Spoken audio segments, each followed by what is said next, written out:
ಆತ್ಮೀಯರೇ ನಮಸ್ಕಾರ. ಜನಶ್ರೀ ಟೈಮ್ಸ್ಗೆ ಸ್ವಾಗತ. ನಾನು ಆನಂದ ಸ್ವಾಮಿ ವಿರಕ್ತ ಮಠ.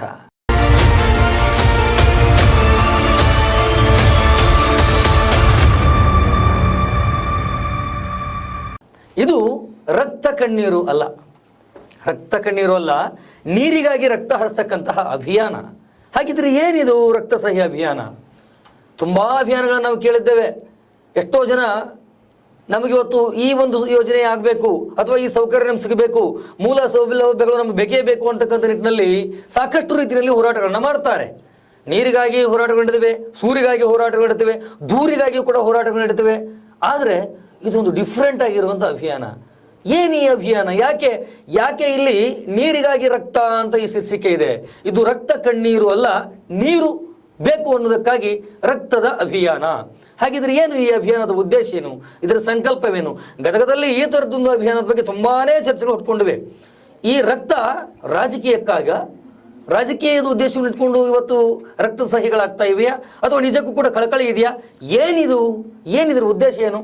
ಇಂಥದ್ದೊಂದು ಕಾರ್ಯಕ್ರಮಕ್ಕೆ ನಮ್ಮ ಜೊತೆಗೆ ಇದ್ರ ಬಗ್ಗೆ ಮಾತನಾಡಲಿಕ್ಕೆ ಈ ಅಭಿಯಾನದ ಮುಖಂಡರಾಗಿರುವಂಥ ವಕೀಲರು ಹಾಗೆಯೇ ಈ ಕಾರ್ಯಕ್ರಮದ ಮುಖಂಡರಾಗಿರುವಂಥ ರವಿಕಾಂತ್ ಅಂಗಡಿಯವರಿದ್ದಾರೆ. ಆತ್ಮೀಯ ಸ್ವಾಗತ ಸರ್. ನಮಸ್ಕಾರ. ಹಾಗೆಯೇ ಇನ್ನೊಬ್ರು ಯುವಕರಿದ್ದಾರೆ, ಇವರು ಜಂಜಿ ಮತದಾರರು ಮತ್ತು ನಾಗರಿಕರ ವೇದಿಕೆ ಅನ್ನುವಂತಹ ಒಂದು ವೇದಿಕೆಯನ್ನು ಮಾಡ್ಕೊಂಡು ಇಂಥ ಅಭಿಯಾನ ಮಾಡ್ತಾ ಇದ್ದಾರೆ. ಅದರ ಸದಸ್ಯರಿದ್ದಾರೆ ಆನಂದ್ ಅಂಗಡಿಯವರು. ಸರ್, ಕಾರ್ಯಕ್ರಮಕ್ಕೆ ಆತ್ಮೀಯ ಸ್ವಾಗತ. ನಮಸ್ಕಾರ ಸರ್. ಎಸ್, ಇಬ್ರು ಮಹಿಳೆಯರನ್ನು ಮಾತನಾಡಿಸ್ತಾ ಹೋಗೋಣ. ಈ ಗದಗದ ಪರಿಸರದಲ್ಲಿ ಕಳಸಾ ಬಂಡೂರಿಯ ಹೋರಾಟ ನಿಜಕ್ಕೂ ಕೂಡ ಕೇವಲ ರಾಜ್ಯ ಅಲ್ಲ, ಅಂತಾರಾಜ್ಯ ಅಲ್ಲ, ದೇಶ, ರಾಷ್ಟ್ರ, ಅಂತಾರಾಷ್ಟ್ರ ಮಟ್ಟದಲ್ಲೂ ಕೂಡ ಸುದ್ದಿಯನ್ನ ಮಾಡತಕ್ಕಂಥ ಹೋರಾಟ. ಅದರ ನಂತರದ ದಿನಗಳಲ್ಲಿ ಈ ಥರದೊಂದು ಗದಗದ ಪರಿಸರದಲ್ಲಿ ಗದಗ ತಾಲೂಕನ್ನ ತೀವ್ರ ಬರಪೀಡಿತ ಪ್ರದೇಶ ಅಂತ ಗುರುತಿಸಬೇಕು, ಆ ನಿಟ್ಟಿನಲ್ಲಿ ಪರಿಹಾರ ಕೂಡ ನೀಡಬೇಕು, ಜೊತೆಗೆ ಶಾಶ್ವತವಾಗಿರ್ತಕ್ಕಂತಹ ಸಮರ್ಪಕವಾಗಿರುವ ಕುಡಿಯನ್ನು ಇರಬೇಕು, ಅದರೊಟ್ಟಿಗೆ ಗ್ರಾಮೀಣ ಭಾಗದ ಯುವಕರಿಗೆ ಉದ್ಯೋಗವನ್ನು ಸೃಷ್ಟಿ ಮಾಡಬೇಕು, ಕೈಗಾರಿಕೆಗಳು ಬೇಕು ಅನ್ನುವಂಥ ಮೂಲ ಉದ್ದೇಶವನ್ನು ಇಟ್ಕೊಂಡು ರೈತರು, ಮಹಿಳೆಯರು ಅಭಿವೃದ್ಧಿ ಆಗಬೇಕು, ಅವರಿಗೆ ಬೇಕಾದಂತಹ ಪೂರಕ ವ್ಯವಸ್ಥೆ ಇಲ್ಲಿ ಕಲ್ಪಿಸಬೇಕು ಅನ್ನುವಂಥದ್ದು ಮೂಲ ಉದ್ದೇಶ ಅಂತ ಇಲ್ಲಿ ಹೇಳಲಾಗತ್ತೆ. ಹಾಗಿದ್ರೆ ಈ ಅಭಿಯಾನ ಹೇಗೆ ಶುರುವಾಯಿತು? ಇಂಥದ್ದೊಂದು ಕಲ್ಪನೆ ಯಾಕೆ ಬಂತು? ಇದರ ಗುರಿ ಏನು? ಅದು ಕೇವಲ ಒಂದು ವರ್ಷ ಇದನ್ನು ಸ್ಟಾರ್ಟ್ ಮಾಡಿದಂಥವ್ರು ಅಥವಾ ಇದರ ಸಂಪೂರ್ಣ ನೇತೃತ್ವ ವಹಿಸಿದಂಥವ್ರು ಪ್ರಾರ್ಜಿತ ಅಭ್ಯರ್ಥಿ ಗದಗ ವಿಧಾನಸಭಾ ಕ್ಷೇತ್ರದಿಂದ ಅನಿಲ್ ಮೆಣಸಿನಕಾಯಿ ಅವ್ರ ಪಡೆ. ಇದು ಎಲ್ಲೋ ಒಂದ್ ಕಡೆ ಕ್ವಶನ್ ಬಂದ್ಬಿಡುತ್ತೆ ಸಹಜವಾಗಿ, ಇದು ರಾಜಕೀಯಕ್ಕ ಮತ್ತೆ politics again one year after ಮತ್ತೆ ಇಲೆಕ್ಷನ್ ಬಂದ್ಬಿಡ್ತಾರ? ಎಲ್ಲ ವಿಚಾರಗಳನ್ನು ಕೂಡ ಸಾಕಷ್ಟು ಚರ್ಚೆ ಆಗ್ತದೆ ಸಾರ್ವಜನಿಕ ವಲಯದಲ್ಲಿ. ಹಾಗಿದ್ರೆ ಅದ್ರ ಬಗ್ಗೆ ನೇರ ಮಾತನಾಡೋಣ. ಮೊದಲಿಗೆ ರವಿಕಾಂತ್ ಸರಿ, ನಿಮ್ಮ ಹತ್ರ ಬರ್ತೀನಿ. ಅನಿಲ್ ಮೆಣಸಿನಕಾಯಿ ಅವರು ಪ್ರತಿ ಬಾರಿ ಕೂಡ ಒಂದು ಬೇರೆ ಬೇರೆ ಕಾನ್ಸೆಪ್ಟ್ ತಂದ್ಬಿಡ್ತಾರೆ ಗದಗದಲ್ಲಿ. ಅದು ಹಿಂದೆ ಕೂಡ ನಾವು ಒಂದು ನಾಣ್ಯ ಭಿಕ್ಷೆ ಅಭಿಯಾನ ಕೂಡ ನಾವು ನೋಡಿದ್ದಾಗಿದೆ. ಜೊತೆಗೆ ಆ ಜೋಳಿಗೆ ಕರೋನಾ ಸಂದರ್ಭದಲ್ಲಿ ಜೋಳಿಗೆ ಆಗಿರ್ಬೋದು. ಹೀಗೆ ಬೇರೆ ಬೇರೆ ಬೇರೆ ಬೇರೆ ಒಂದಿಷ್ಟು ವಿಚಾರಗಳನ್ನ ಇಟ್ಕೊಂಡು ಗದಗಕ್ಕೆ ಬರ್ತಾರೆ. ಒಂದಿಷ್ಟು ದಿನ ಆಟಗಳನ್ನ ಆಡಿಸಿದ್ರು, ಮತ್ತೊಂದಿಷ್ಟು ದಿನ ಓಟಗಳನ್ನು ಮಾಡಿದ್ರು, ಇನ್ನೊಂದು ಜನ ಊಟಗಳನ್ನು ಮಾಡಿಸಿದ್ರು, ಆ ಪಗಡೆಯನ್ನು ಮಾಡಿಸಿದ್ರು. ಹಿಂಗೆ ಮೇಲೆ ಮೇಲೆ ಬರ್ತಾನೆ ಇರುತ್ತೆ. ಯಾಕೆ ಇಂಥದ್ದೊಂದು ಅಭಿಯಾನ? ಚುನಾವಣೆ ಕೇವಲ ಒಂದು ವರ್ಷಕ್ಕೆ ಹತ್ತಿರ ಇರಬೇಕಾದ ಸಂದರ್ಭದಲ್ಲಿ ಈ ಅಭಿಯಾನ ಎಷ್ಟು ಸೂಕ್ತ? ಯಾಕೆ? ಬಹಳ ಒಳ್ಳೆ ಪ್ರಶ್ನೆ ಕೇಳಿದ್ರಿ ಅಂತವ್ರೆ. ನಿಜವಾಗ್ಲೂ ನಮ್ಮ ಅನಿಲ್ ಮೆಣಸಿನಕಾಯಿ ಅವರು ಒಬ್ಬರು ಅಜಾತ ಶತ್ರು, ಅವರು ಒಬ್ಬ ಧೀಮಂತ ನಾಯಕ. ಅವರು ರಾಜಕಾರಣಕ್ಕಾಗಿ ಇಂಥ ವಿಚಾರಗಳನ್ನು ಮಾಡಲಿಲ್ಲ. ಬಹುತೇಕ ಅವರು 3 ಸಾರಿ ಸ್ಪರ್ಧೆ ಮಾಡಿ 3 ಸಾರಿ ಅವ್ರನ್ನ ಜನ ಕೊನೆ ಕಡೆಗಳಿಗೆ ಕೈ ಬಿಟ್ಟರು ಅಂಥದ್ದು ಬಹಳ ದುಃಖದ ವಿಚಾರ. ಸಾಕಷ್ಟು ತಮ್ಮ ಸ್ವಂತದ ದುಡಿಮೆಯನ್ನು ಕಳ್ಕೊಂಡ್ರು ಕೂಡ ನನಗಾಗಿ ಜನ ಸೇವೆ ಮಾಡಿದ, ನನಗಾಗಿ 75-80 ಸಾವಿರ ಜನ ಓಟ್ ಹಾಕಿದ್ದಾರೆ ಅವರು, ಮತ್ತೆ ನನಗಾಗಿ ಸೇವೆ ಮಾಡಿದಂಥ ಏನು ಕಾರ್ಯಕರ್ತರು ಇರ್ಬೋದು, ನನ್ನ ಗೆಳೆಯರು ಇರ್ಬೋದು, ಇವರೆಲ್ಲರೂ ತಮ್ಮ ಪ್ರತಿಷ್ಠೆನ ಪಣವನ್ನು ಇಟ್ಟು ನನ್ನಿಂದ ದುಡಿದಿದ್ದಾರೆ. ಅವ್ರ ಜೊತೆಗೆ ನಿಲ್ಬೇಕು ಅನ್ನೋದು ಬಹಳ ಮಹತ್ವದ ವಿಚಾರ. ಈಗಾಗಲೇ ಅವ್ರಿಗೆ ರಾಜಕಾರಣದಲ್ಲಿ ಸಾಕಷ್ಟು ನಾನು MLA ಆಗಬೇಕು, ಮಂತ್ರಿ ಆಗ್ಬೇಕಂತಕ್ಕಂಥ ಆಸೆಯನ್ನು ಇಟ್ಟಿಲ್ಲ. ಜನರ ಸೇವೆ ಮಾಡ್ಬೇಕಂತಕ್ಕಂಥ ಒಂದು ದೊಡ್ಡ ಆಲೋಚನೆ ಇಟ್ಕೊಂಡು ಬಹಳ ಜ್ಞಾನವಂತರು ಅವರು. ಮತ್ತು ಅಷ್ಟೇ ಸೌಮ್ಯ ಇದ್ದಾರೆ, ಅಷ್ಟೇ ದೂರದೃಷ್ಟಿ ಇರ್ತಕ್ಕಂಥ ನಾಯಕರು. ಸೊ ನನಗೆ ಈಗ ಅನಿಸ್ತಾ ಇದೆ, ನಾವು ಈಗಾಗಲೇ ಏನು ಈ ಜಂಜಿ ಜನರೇಷನ್ ಒಂದು ವೇದಿಕೆ ಕೆಲಸ ಮಾಡ್ತಾ ಇದೆ ಅಂತ ಹೇಳಿದ್ರೆ, ಬಹುತೇಕ ಅನಿಲ್ ಮೆಣಸಿನಕಾಯಿ ಅವರು ಇದನ್ನು ಮಾಡಲಿಲ್ಲ.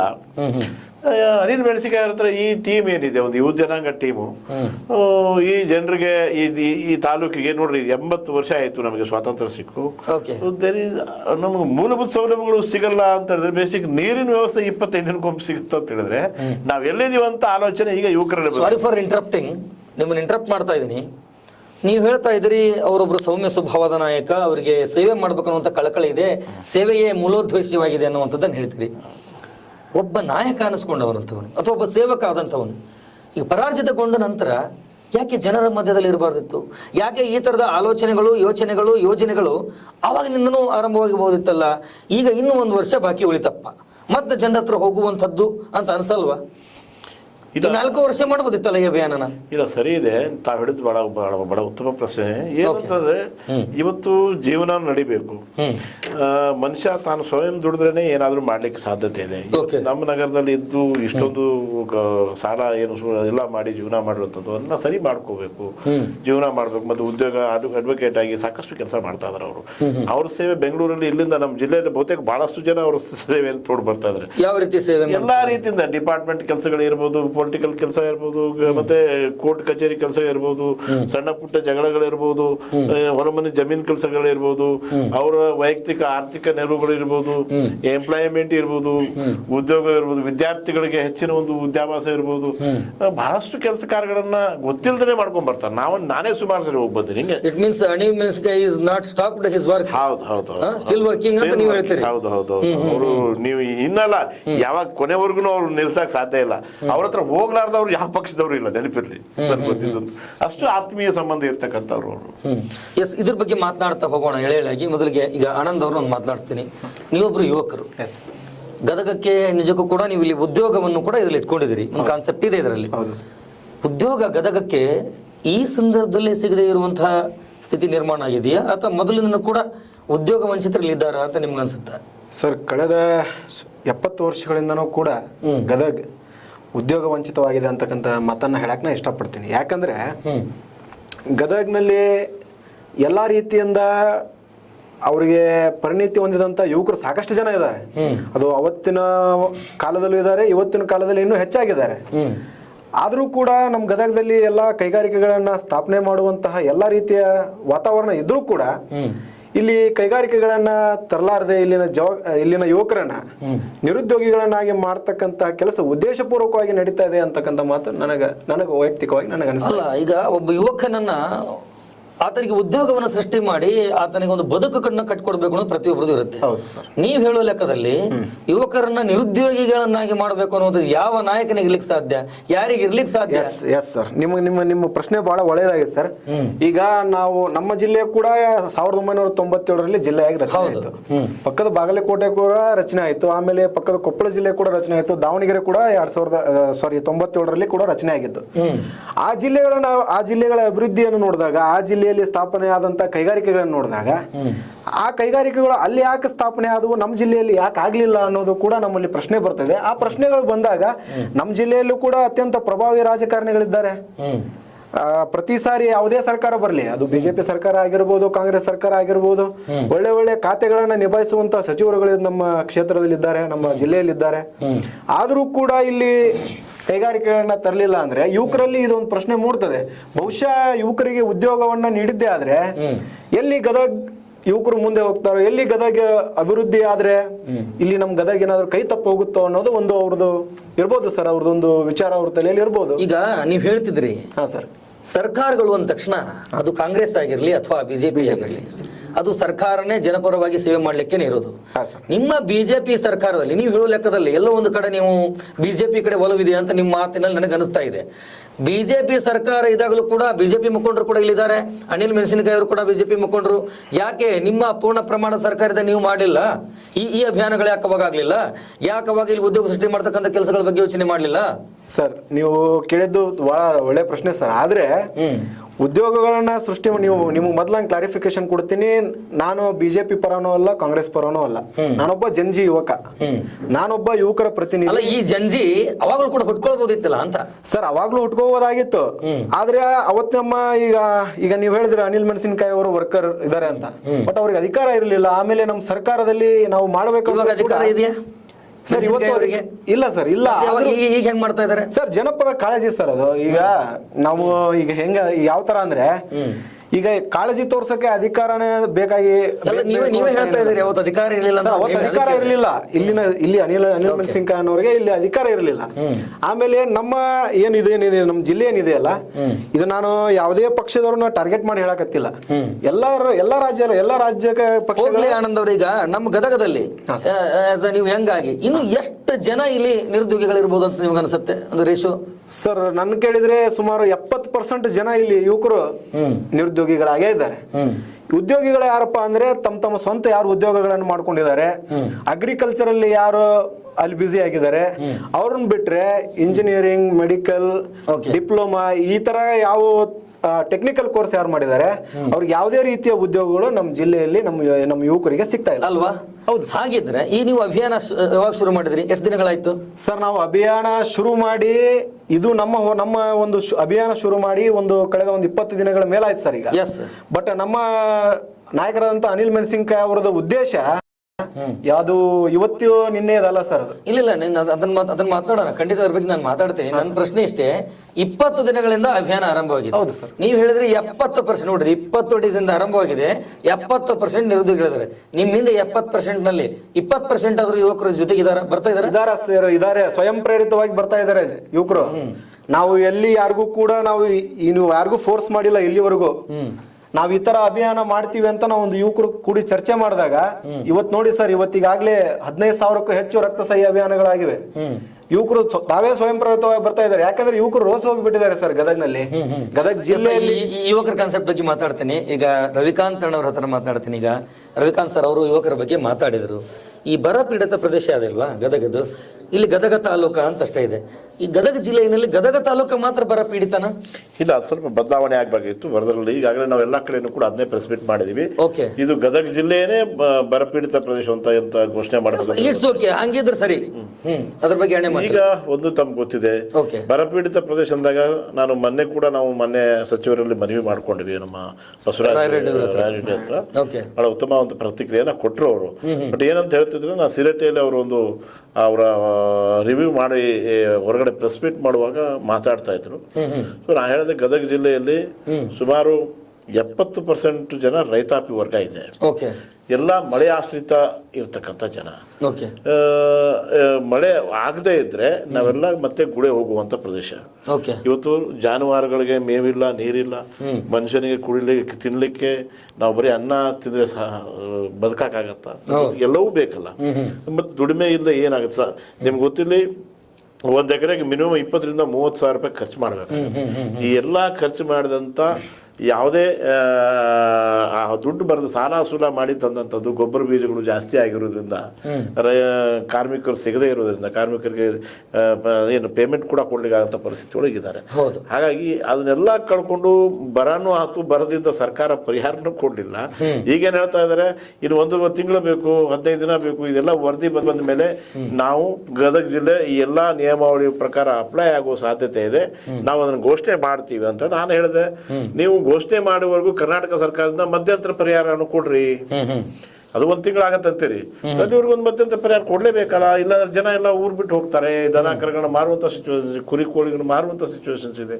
ಹಾಗಾಗಿ ಇದನ್ನ ಸರ್ಕಾರ ಕೂಡಲೇ ಮಾಡ್ಬೇಕಂತಕ್ಕಂಥದ್ದು, ಇದು ಬರ ಘೋಷಣೆ ಮಾಡಬೇಕು ಗದಗ ಜಿಲ್ಲೆ ಅಂತಕ್ಕಂಥದ್ದು ಒಂದು ಒತ್ತಾಯ ನಮ್ಮ ಜನರೇಷನ್ ಮಾಡ್ತಾ ಇರೋದು ಬಹಳ ಹೆಮ್ಮೆ ವಿಚಾರ ಅಂತ. ಈ ಎರಡನೇ ವಿಚಾರಕ್ಕೆ ಬರೋಣ, ಈ ಕುಡಿಯೋ ನೀರಿನ ವಿಚಾರ. ಕುಡಿಯೋ ನೀರಿನ ವಿಚಾರ ತಮ್ಗೆ ಗೊತ್ತಿದೆ. ಮೂಲಭೂತ ಸೌಲಭ್ಯಗಳು ಸಿಗ್ಬೇಕಂತಕ್ಕಂಥ ಸುಪ್ರೀಂ ಕೋರ್ಟ್ ಕೂಡ ಅದ ಹೇಳುತ್ತೆ. ಮನುಷ್ಯನಿಗೆ ಬೇಸಿಕ್ ಅಮೆಂಟೇಜ್ ಕೊಡ್ಲೇಬೇಕು. ಬೇಸಿಕ್ ಅಮೆಂಟೇಜ್ ಏನು? ಗಾಳಿ, ನೀರು, ಬೆಳಕು ಇವೆಲ್ಲ ಇದಾವೆ ಅಲ್ವಾ? ಮನುಷ್ಯನಿಗೆ ಅನ್ನ, ಆಹಾರ ಇರಬೇಕು, ಒಳಗೆ ಬಟ್ಟೆ ಹೋಗಿರ್ಬೇಕು, ಮನೇಲಿ ಇರ್ಲಿಕ್ಕೆ ವಸತಿ ಇರ್ಬೇಕಂತಕ್ಕಂಥದ್ದು. ಆದ್ರೆ ನಮ್ಮ ಗದಗ ಜಿಲ್ಲೆಯಲ್ಲಿ, ಗದಗ ಸಿಟಿಯಲ್ಲಿ ಇವತ್ತು 24x7 ನೀರ್ ಅಂತ ಘೋಷಣೆ ಮಾಡಿದ್ವಿ. ನಾವು ಮನೆಗೆ ನಲ್ಲಿಗಳನ್ನು ಕೊಟ್ಟಿದ್ದೀವಿ.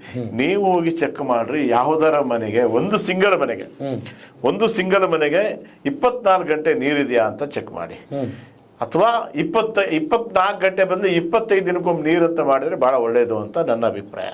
ಯಾಕಂದ್ರೆ ಈ ಜನ ಇವತ್ತಾಗ ರೋಷವಾಗಿದ್ದಾರೆ. ಇವತ್ತು ಮಸಿಯಿಂದ ನಾವು ಬರೆದು ಕೊಟ್ವಿ, ಪಾದಯಾತ್ರೆಗಳನ್ನು ಮಾಡಿದ್ವಿ, ಕೊಡಗಳನ್ನು ತಗೊಂಡು ಮಾಡಿದ್ವಿ, ಏನೇನೋ ಹೋರಾಟಗಳನ್ನ ಮಾಡಿದ್ವಿ.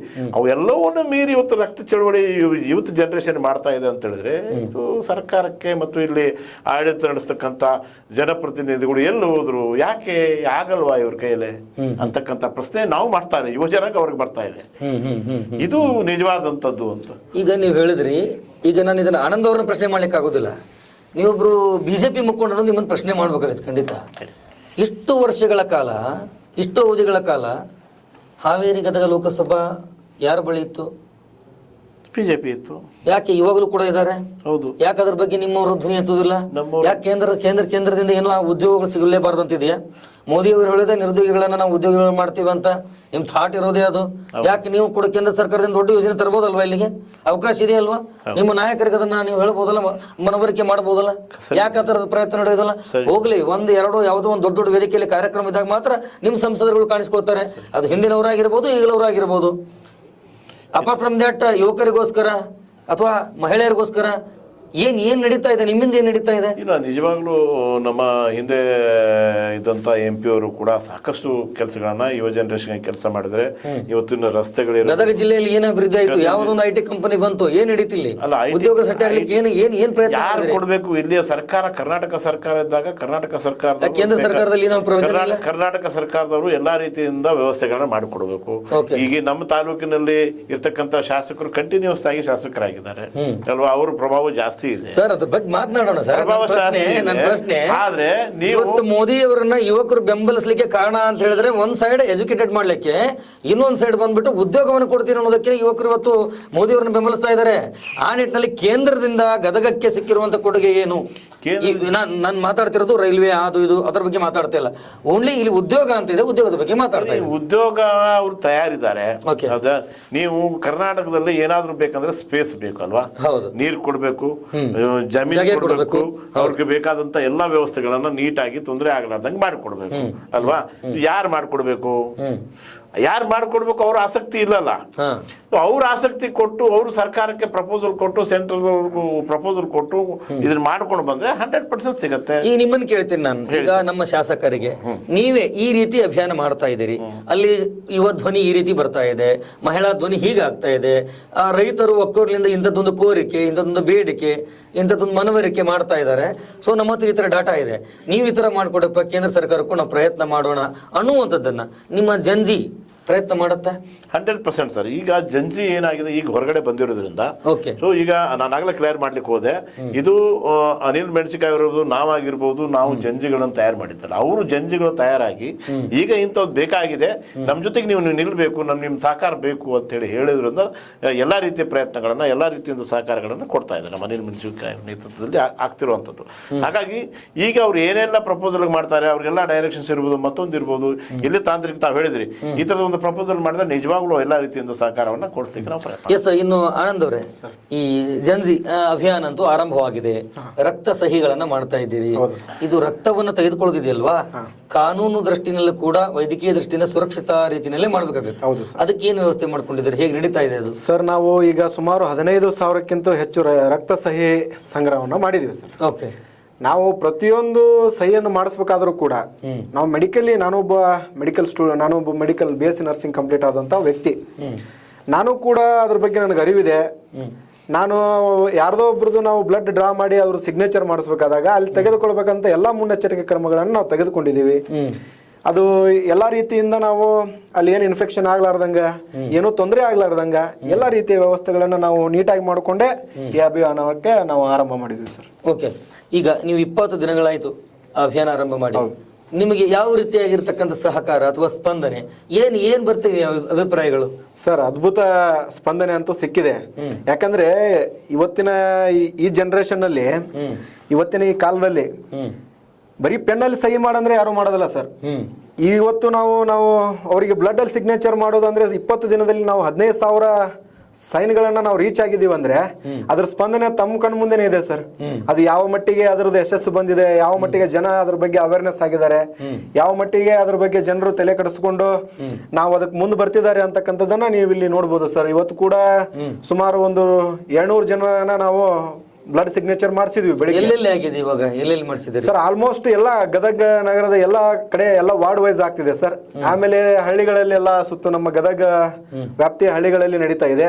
ಇನ್ನೂ ಕೂಡ ಒಂದು 10-12 ದಿನಗಳ ರಕ್ತ ಸಹಿ ಸಂಗ್ರಹ ಅಭಿಯಾನ ನಿಮ್ಮಿಂದಾನೇ ಬಂತು ಗದಗ ವ್ಯಾಪ್ತಿ ಅಂತ. ಹಾ ಸರ್. ಉದ್ಯೋಗ ಗದಗ ವ್ಯಾಪ್ತಿಗೆ ಯಾಕೆ ಸರ್? ಗದಗ ಜಿಲ್ಲಾ ಕೇಂದ್ರ ಆಗೋದ್ರಿಂದ ಜಿಲ್ಲಾ ಕೇಂದ್ರ ಆಗೋದ್ರಿಂದ ಇಲ್ಲಿ ಸ್ವಲ್ಪ ಅಲ್ಲ ನೀವು facilities ಗಳು ಜಾಸ್ತಿ ಇರ್ತವೆ ಎಂಟೈರ್ ಡಿಸ್ಟ್ರಿಕ್ಟ್ ಹೇಳ್ತಾ ಇದ್ದೀರಾ? Sir. Entire district sir. Okay okay entire district ಯಾವುದೇ ಆದ್ರೂ ಜಿಲ್ಲಾ ಕೇಂದ್ರ ಅಂತ ಮಾಡಿದಾಗ ಅಲ್ಲಿ ಹೆಚ್ಚಿನ ಫೆಸಿಲಿಟಿಗಳು ಇರ್ತವೆ. ಓಕೆ. ಆಮೇಲೆ ನಮ್ ಗದಗ್ ನಗರ ಯಾವ ತರ ಇದೆ ಅಂದ್ರೆ, ನಮ್ ಜಿಲ್ಲೆ ಸ್ಟ್ರಕ್ಚರ್ ಯಾವ ತರ ಇದೆ ಅಂದ್ರೆ, ನಾವು 4 ತಾಲೂಕುಗಳಿಂದ ಬಂದ್ರು ಕೂಡ ಒಂದೇ ಡಿಸ್ಟೆನ್ಸ್ ಇದೆ ಸರ್. ಇವತ್ತು ನಾವು ಗಜೇಂದ್ರಗಡೆಯಿಂದ ಬರ್ತೀವಿ ಅಂದ್ರೆ ಅದು 50 ಕಿಲೋಮೀಟರ್, ನರಗುಂದಿಂದ ಬರ್ತೀವಿ ಅಂದ್ರೆ 50 ಕಿಲೋಮೀಟರ್, ಈ ಕಡೆಯಿಂದ ನಾವು ಲಕ್ಷ್ಮೇಶ್ವರದಿಂದ ಬರ್ತೀವಿ ಅಂದ್ರೆ ಒಂದು 40-45 ಕಿಲೋಮೀಟರ್, ಮುಂಡ್ರಿಯಿಂದ ಬರ್ತೀವಿ ಅಂದ್ರೆ ಅಷ್ಟೇ.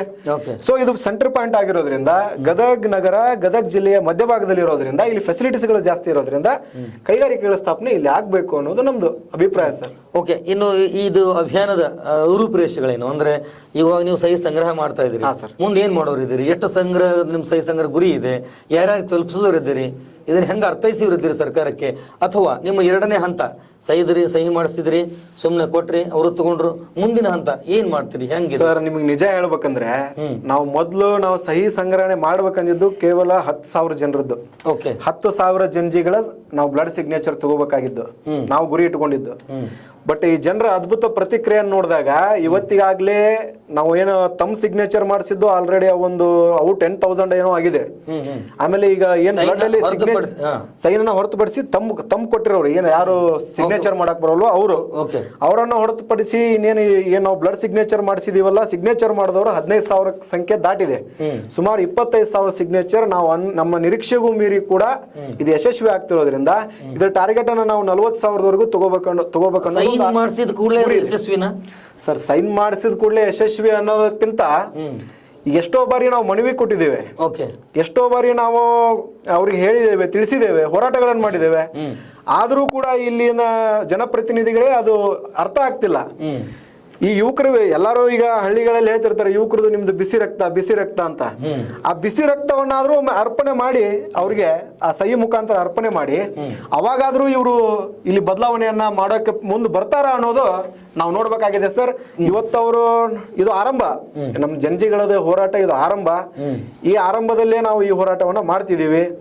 ಮುಂದೆ ಅವರು ನಮ್ಮ ಮನವಿಗೆ ಸ್ಪಂದಿಸಿ ನಮ್ಮ ಬೇಡಿಕೆಗಳನ್ನ ಈಡೇರಿಸದೇ ಇದ್ರೆ ಈ ಹೋರಾಟ ಬೇರೆ ಸ್ವರೂಪವನ್ನ ಪಡ್ಕೋತೈತೆ ಅನ್ನೋ ಮಾತನ್ನ ಕೂಡ ನಾನು ಈ ಸಂದರ್ಭ. ಯಾರಿಗೆ ಮನವಿ ಸಲ್ಲಿಸೋರಿದ್ದೀರಿ, ಇದನ್ನ ಯಾರಿಗೆ ಅರಿಕೆ ಮಾಡೋರಿದ್ದೀರಿ ಸರ್? ಈಗ ಇನ್ನೂ ಒಂದು 10-12 ದಿನಗಳ ಕಾಲ ಇದು ಮುಂದುವರಿತಿದೆ. ಇದು ಮುಂದುವರೆದ ಮೇಲೆ ನಮ್ದು ಟಾರ್ಗೆಟ್ 40,000 ಇದೆ.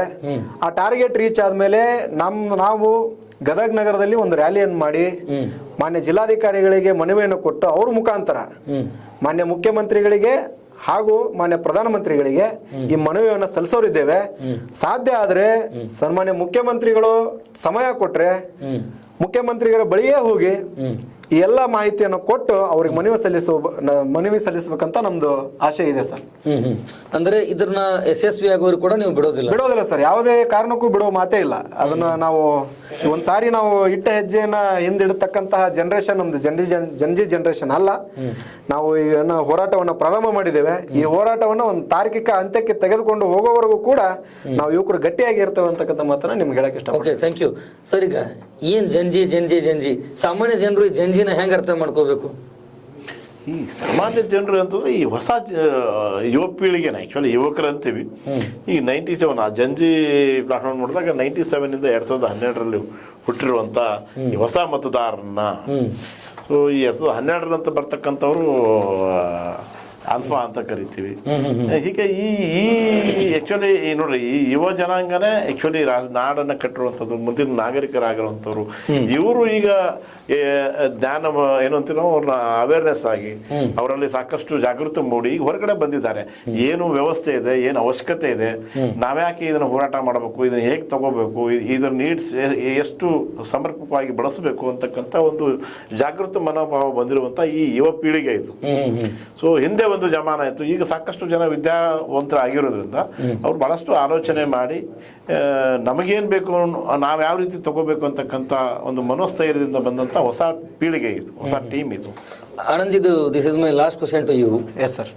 ನೀವು ಹೇಳ್ತಾ ಇದ್ರಿ ನಾನು ಆ ಪಕ್ಷನಲ್ಲೂ ಈ ಪಕ್ಷನಲ್ಲೂ, ಪಕ್ಷಾತೀತ, ಜಾತ್ಯತೀತ, ಧರ್ಮಾತೀತ ಲೆಕ್ಕದಲ್ಲಿ ಇದೊಂದು ಅಭಿಯಾನ ಅಂತ. ಹಾಗಿದ್ಮೇಲೆ ಇದನ್ನ ನಿಮಗೆ ಗೈಡ್ ಮಾಡ್ತಕ್ಕಂಥವ್ರು ಅಥವಾ ಇದರ ನೇತೃತ್ವ ವಹಿಸ್ಕೊಳ್ಳುವಂಥವ್ರು ಅಥವಾ ನಿಮ್ಮ ಸಪೋರ್ಟಿಗೆ ಇರುವಂಥವ್ರು ಒಬ್ಬ ಪಕ್ಷದಲ್ಲಿರುವಂತಹ ಒಬ್ಬ ಮುಖಂಡರು ಇದ್ರೆ ಇದು ಎಲ್ಲೋ ಒಂದ್ ಕಡೆ ಪಕ್ಷದ ಲೇಬಲ್ ಅನ್ನ ಹಚ್ಕೊಂಡಂಗಾಗಲ್ವಾ ಸರ್? ತಮಗೆ ಗೊತ್ತಿರ್ಲಿ, ನಾವ್ ಈ ಹೋರಾಟ ಆರಂಭ ಮಾಡಿ ಕಳೆದ 20 ದಿನಗಳು ಕಳೆದು ಓಕೆ. ಇಲ್ಲಿವರೆಗೂ ಕೂಡ ನಾವು ಯಾವುದೇ ರಾಜಕಾರಣದ ಮಾತುಗಳನ್ನು ಕೂಡ ಈ ಹೋರಾಟದಲ್ಲಿ ಬಳಸಿಲ್ಲ. ಯಾವುದೇ ರಾಜಕೀಯ ಹೋರಾಟದ ಹಿನ್ನೆಲೆಯಿಂದ ಕೂಡ ನಾವು ಇದ್ದವ್ರನ್ನು ಕೂಡ ನಾವು ಹೆಚ್ಚಾಗಿ ಬಳಸ್ಕೊಂಡಿಲ್ಲ. ನಮ್ಮ ಹೋರಾಟಕ್ಕೆ ಪ್ರೇರಣೆ ಯಾರಪ್ಪ ಅಂದ್ರೆ ಈ ಕ್ಷೇತ್ರದ ಧೀಮಂತ ನಾಯಕರಾದಂತ ಸನ್ಮಾನ್ಯ ಶ್ರೀ ಅನಿಲ್ ಪಿ ಮೆಣಸಿನಕಾಯಿ ಅವರು. ಅದನ್ನ ಯಾಕೆ ಸದ್ಯ ನಾನು ಹೇಳೋದು ಸ್ವಲ್ಪ ತಾವು ಕೇಳಿದ್ರೆ, ಸದ್ಯ ಅವರು ನಿಮ್ಗೆ ಗೊತ್ತಿರುವಂತೆ ಈ ರಾಜಕಾರಣದ ಜಂಜಾಟದಿಂದ ಒಂದ್ ಸ್ವಲ್ಪ ದೂರ ಇದ್ದಾರೆ. ಅದು ತಮಗೂ ಗೊತ್ತಿರಲಿ, ತಮ್ಗೆ ಗೊತ್ತಿದೆ ಸರ್. ಅದು ಅವ್ರದ್ದು ಜನಗಳ ತೀರ್ಮಾನ. ಅದು ಗದಗ ಮತಕ್ಷೇತ್ರದ ಜನರ ಮುಂದೆ ಭಾವನೆ ಯಾವ ತರ ಇರ್ತೋ ಆ ತರ ನಾಯಕರಾದವ್ರು ನಡ್ಕೋತಾರೆ. ಈ ಸಂದರ್ಭದಲ್ಲಿ ಅವರು ಕೂಡ ನಿಮ್ಗೆ ಗೊತ್ತಿರಲಿ, ಅವರು ನ್ಯೂಟ್ರಲ್ ಆಗಿದ್ದಾರೆ. ಯುವಕರ ಬಗ್ಗೆ ವಿಚಾರ ಮಾಡ್ತಿಲ್ಲ ಅಂದ್ರೆ ಭಾರತೀಯ ಜನತಾ ಪಕ್ಷದಿಂದ ಹೊರಗೆ ಇದ್ದಾರೆ ಸರ್. ಅದು ಹೊರಗೆ ಇದ್ದಾರೆ ಒಳಗೆ ಇದ್ದಾರೆ ಅನ್ನೋ ಪ್ರಶ್ನೆ ಬೇಡ, ಇಲ್ಲಿ ಹೋರಾಟದ ಅಷ್ಟೇ ಪ್ರಶ್ನೆ ಇರೋದು. ಈಗ ನಾವು ಹೋರಾಟ ಮಾಡ್ತಿರ್ಬೇಕು, ಪಕ್ಷಾತೀತ ಅನ್ನೋದು ಕೇಳ್ತಿದ್ದೀನಿ. ನಮ್ ಜೊತೆಗೆ ನಿಂತಿದ್ದಾರೆ, ಮಾರ್ಗದರ್ಶಕರಾಗಿದ್ದಾರೆ, ಹಿರಿಯರಾಗಿದ್ದಾರೆ. ಒಂದು ಹೋರಾಟಕ್ಕೆ ಮಾರ್ಗದರ್ಶಕರಾಗಬೇಕಾದ್ರೆ ಓಕೆ, ಈಗ ಅವರು ನಾವು ಪಕ್ಷಾತೀತವಾಗಿ ನಾವು ಮಾಡ್ತಿದೀವಿ ಅಂತ ನಾವು ಹೇಳ್ತಿದ್ವಿ. ಅವ್ರ ಪಕ್ಷದಲ್ಲೇ ಅಡಿಯಲ್ಲಿ ಮಾಡೋದಾಗಿದ್ರೆ ಪಕ್ಷದ ಬ್ಯಾನರ್ ಅಡಿಯಲ್ಲಿ ಮಾಡ್ತಿದ್ವಲ್ಲ ನಾವು. ನಾವು ಬಿಜೆಪಿಯಿಂದ ಮಾಡೋದಾಗಿದ್ರೆ, ಬಿಜೆಪಿ ಅವ್ರ ಲೀಡರ್ ಆಗಿದ್ರೆ ಆ ಪಕ್ಷದ ಅಡಿಯಲ್ಲೇ ಮಾಡಬಹುದಾಗಿದ್ರೆ, ಕಾಂಗ್ರೆಸ್ ಪಕ್ಷದ ನಾಯಕರ ಗಮನಕ್ಕೆ ತಂದು ಅವ್ರ ಸಪೋರ್ಟ್ ಪಡ್ಕೊಳ್ತೀರಿ ನೀವು? ಸರ್, ನಮ್ಗೆ ಈ ಹೋರಾಟ ಪಕ್ಷಾತೀತ ಅಂತ ನಾ ಹೇಳಿದ್ದೀನಿ. ನಮ್ಗೆ ಕಾಂಗ್ರೆಸ್ ಬೆಂಬಲಿತ ಜಂಜಿಗಳು ಬಂದ್ರು ಕೂಡ ನಾವು ಇದಕ್ಕೆ ಅವ್ರನ್ನ ತೊಡಗಿಸ್ಕೋತೀವಿ. ನಮ್ಮ ಉದ್ದೇಶ ಏನ್ ಸರ್, ಉದ್ಯೋಗಗಳು ಸಿಗಬೇಕು, ನಮ್ ಕೈಗಾರಿಕೆಗಳು ಬರಬೇಕು, ನಮ್ ಯುವಕರು ಅವರಿಗೆ ಒಂದು ಉದ್ಯೋಗ ಸಿಗಬೇಕು. ಯಾಕಂದ್ರೆ ಈ ನಮ್ ಗದಗ ಜಿಲ್ಲೆಯಲ್ಲಿ ಗುಳೆ ಹೋಗ್ತಕ್ಕಂತ ಸಂಖ್ಯೆ ಜಾಸ್ತಿ ಇದೆ sir. Only principles, not politics. No sir, no only principles sir, no politics. Yes, thank you Raveena. ಕೊನೆಯದಾಗಿ ಈ ಮೂಲಕ ನೀವೇನಾದ್ರೂ ಹೇಳೋದಿದ್ರೆ? ಇಲ್ಲ, ಒಂದು ಬಹಳ ಒಳ್ಳೆ ವಿಚಾರಗಳನ್ನ ನಮ್ಮ ಹೊಸ ಯುವ ಪೀಳಿಗೆ ಜನರೇಷನ್ ಏನಿದೆ, ಜಂಜಿ ಜನರೇಷನ್ ಎತ್ಕೊಂಡಿದೆ. ನಿಜವಾಗ್ಲೂ ಇದನ್ನ ಯಶಸ್ವಿ ಆಗ್ತಾರೆ. ಅವರ ಯಶಸ್ವಿಗೆ ಏನ್ ಬೇಕು ನಾವೆಲ್ಲರೂ ಸಹಕಾರ ಕೊಡ್ತೀವಿ. ಇನ್ನೂ ಅನೇಕ ಜನ ಸಹಕಾರ ಕೊಡಲಿಕ್ಕೆ ಬಹಳಷ್ಟು ಜನ ಮುಂದೆ ಬಂದಿದ್ದಾರೆ. ಯಾಕಂತ ಹೇಳಿದ್ರೆ ಇಲ್ಲಿ ರಾಜಕಾರಣ ಬರಲ್ಲ. ಸೊ ಅನಿಲ್ ಪೆಣಸಿಕಾಯಿ ಅವರು ರಾಜಕಾರಣ ಮಾಡ್ತಾರೋ, ರವಿಕಾಂತ್ ಅಂಗಡಿ ಅವರು ರಾಜಕಾರಣ ಮಾಡ್ತಾರೋ ಅಂತಕ್ಕಂಥದ್ದು ಪ್ರಶ್ನೆ ಅಲ್ಲ. ಬಟ್ ಎಂದು ಯಾರು ಮಾಡಿಲ್ಲ, ಅದು ಯಾರೇ ಇರ್ಬೋದು. ಈಗ ಈ ವಿಚಾರವನ್ನ ಗಟ್ಟಿಗಚ್ಚಿ ನಾವು ಈ ಏನು ಯುವ ಪೀಳಿಗೆ ತಗೊಂಡಿದೆಯಲ್ಲ, ಇದನ್ನು ಮುಡಿಸುವ ನಿಟ್ಟಿನಲ್ಲಿ ನಾವೆಲ್ಲರೂ ಕೂಡ ಕೈ ಜೋಡಿಸೋಣ, ನಾವೆಲ್ಲರೂ ಸಪೋರ್ಟ್ ಮಾಡೋಣ. ಇವತ್ತು ರಕ್ತ ಚಳವಳಿ ಯುವಕರು ಕೊಡ್ತಾ ಇದಾರೆ ಅಂತ ಹೇಳಿದ್ರೆ ನಾವ್ಯಾಕೆ ಸುಮ್ಮನೆ ಕೊಡ್ಬೇಕು ಸರ್? 50 ವರ್ಷ 100 ವರ್ಷ ಕಳೆದಿದ್ದೀವಿ. ಈಗ ನಾವು ಮಾಡ್ಬೇಕಿರುವಂತ ಕೆಲಸ ನಮ್ಗೆ ಕಡಿಮೆ ಆಗ್ತದೆ. ನಾವು ಹೊಸ ಪೀಳಿಗೆ ಬಂದಿದೆ ಅಂದ್ರೆ ಅವ್ರಿಗೆಲ್ಲರಿಗೂ ನಾವು ಎಲ್ಲಾ ರೀತಿಯಿಂದ ತನು ಮನ ಧನ ಎಲ್ಲಾ ರೀತಿಯ ಸಹಕಾರ ಕೊಡುವುದು ನಮ್ಮೆಲ್ಲರ ನೈಜ ಧರ್ಮ ಅಂತಕ್ಕಂಥದ್ದು. ಹಾಗಾಗಿ ಅವ್ರು ಯಶಸ್ವಿ ಆಗ್ಲಿ, ಅವ್ರ ಹೋರಾಟಕ್ಕೆ ಎಲ್ಲಾ ರೀತಿಯಿಂದ ಭಗವಂತ ಶಕ್ತಿ ಕೊಡ್ಲಿ. ಯಾವುದೇ ಸಣ್ಣ ಪುಟ್ಟ ಜೊತೆಗೆ ಮಾತು ಕೊಡದೆ, ಯಾವುದಕ್ಕೂ ಬೆಲೆ ಕೊಡದೆ, ನಾವೇನು ನಿರ್ಣಯಗಳನ್ನ ಇಟ್ಕೊಂಡಿದೀವಿ, ಏನು ತೀರ್ಮಾನ ತಗೊಳ್ಳೋ ನಿಟ್ಟಿನಲ್ಲಿ ನಮ್ಮ ಹೊಸ ಜನರೇಷನ್ ಪಡೀತದೆ ಅಂತಕ್ಕಂಥದ್ದು ನಮ್ಮೆಲ್ಲರ ಆಶಯ. Yes sir, thank you sir. ಹಾಗೆ ನನ್ನ ಜೊತೆ ಕೂಡ ಧನ್ಯವಾದ. ಇಷ್ಟೊತ್ತು ಬಂದ್ರಿ, ಹಲವಾರು ವಿಚಾರ ಹಂಚ್ಕೊಂಡ್ರಿ, ಒಳ್ಳೇದಾಗ್ಲಿ ಅಂತ ಹೇಳ್ತಾ. ಎಸ್ ವೀಕ್ಷಕರ, ಎಷ್ಟೊತ್ತು ಇಬ್ರು ಮಹನೀಯರ ಮಾತುಗಳನ್ನ ಕೇಳಿದ್ರಿ. ಇಬ್ರು ಅತಿಥಿಗಳು ಕೂಡ ಒಂದ್ ಕಡೆ ಯುವಕರು, ನಿಜವಾಗಿ ಹೇಳದ ಹಾಗೇನೆ ಬಿಸಿ ರಕ್ತ. ಆದ್ರೆ ಇಲ್ಲಿ ಯಾವುದೇ ಕಾರಣಕ್ಕೂ ನಾವು ಪಕ್ಷ ಮಾಡಲ್ಲ, ಪಕ್ಷಪಾತಗಳು ಇಲ್ವೇ ಇಲ್ಲ. ನಮ್ಮ ಗದಗದ ಯುವಕರಿಗೆ, ಯುವ ಮಿತ್ರರಿಗೆ ಖಂಡಿತವಾಗಿಯೂ ಉದ್ಯೋಗ ಬೇಕು. ಉದ್ಯೋಗ ಇಲ್ಲದೆ ಇದ್ರೆ ಆ ಇಡೀ ಮನೆತನಕ್ಕೆ ಅದೊಂದು ಎಫೆಕ್ಟ್ ಆಗ್ತದೆ. ಆ ಮನೆತನ, ಆ ಮನಸ್ಸು ಅವು ಬೆಳವಣಿಗೆ ಆಗ್ಲಿಕ್ಕೆ ಅಥವಾ ಬೆಳಕಾಗ್ಲಿಕ್ಕೆ ಸಾಕಾಗುವುದಿಲ್ಲ. ಯಾವುದು ಕೂಡ ಅವರಿಗೆ ಒಳಿತಾಗ್ಲಿಕ್ಕೆ ಆಗೋದಿಲ್ಲ. ಸೊ ಆ ನಿಟ್ಟಿನಲ್ಲಿ ಒಂದು ಒಳ್ಳೆ ಸದುದ್ದೇಶವನ್ನು ಇಟ್ಕೊಂಡು ನಾವು ಮುಂದೆ ಹೋಗ್ತಾ ಇದ್ದೀವಿ. ನಮ್ಮ ಪಯಣ ಏನಿದ್ರು ಕೂಡ ಅಭಿವೃದ್ಧಿಯತ್ತ ಅನ್ನುವಂಥದ್ದನ್ನ ಆ ಯುವಕರು ಹೇಳಿದ್ರೆ, ಅವ್ರ ಜೊತೆಗೆ ಇಂಥ ಯುವಕರ ಒಂದು ಸ್ಫೂರ್ತಿದಾಯಕವಾಗಿರ್ತಕ್ಕಂಥ ಕೆಲಸ ಕಾರ್ಯಗಳಿಗೆ ಹಿರಿಯರಾಗಿ ಜೊತೆಗೆ ನಿಲ್ತಕ್ಕಂಥದ್ದು ನಮ್ಮ ಪಾತ್ರ. ಸೊ ಆ ಪಾತ್ರವನ್ನು ನಿಭಾಯಿಸ್ತಾ ಇದ್ವಿ. ಇದರಲ್ಲಿ ನೋ ಪಾಲಿಟಿಕ್ಸ್ ಅನ್ನುವಂಥ ಮಾತನ್ನ ಅವರು ರವಿಕಾಂತ್ ಅವರು ಹೇಳ್ತಾ ಇದ್ದಾರೆ. ಬರೋ ದಿನಮಾನದಲ್ಲಿ ಈ ಒಂದು ರಕ್ತಸಹಿ ಅಭಿಯಾನ ನಿಜಕ್ಕೂ ಕೂಡ ಎಷ್ಟರ ಮಟ್ಟಿಗೆ ಇದು ಪ್ರಯೋಜನವನ್ನು ಪಡೆದುಕೊಳ್ಳುತ್ತೆ, ನಿಜಕ್ಕೂ ಕೂಡ ಇದರಿಂದ ಗದಗದ ಅಭಿವೃದ್ಧಿ ಆಗುತ್ತಾ, ಅಭಿವೃದ್ಧಿಯ ನಿರೀಕ್ಷೆ ನಾವು ಇಟ್ಕೊಳ್ಬಹುದಾ, ಇದೆಲ್ಲವನ್ನು ಕೂಡ ಕಾದು ನೋಡ್ಬೇಕಾಗತ್ತೆ. ಇಂಥದ್ದೇ ಮತ್ತೊಂದು ವಿಶೇಷವಾಗಿರುವಂತಹ ಚರ್ಚೆಯೊಂದಿಗೆ ನಾನು ನಿಮ್ಮನ್ನು ಭೇಟಿ ಮಾಡ್ತೀನಿ. ಅಲ್ಲಿವರೆಗೆ ನೋಡ್ತಾ ಇರಿ ಜನಶ್ರೀ, ಇದು ಜನಸಿರಿ. ನಮಸ್ಕಾರ.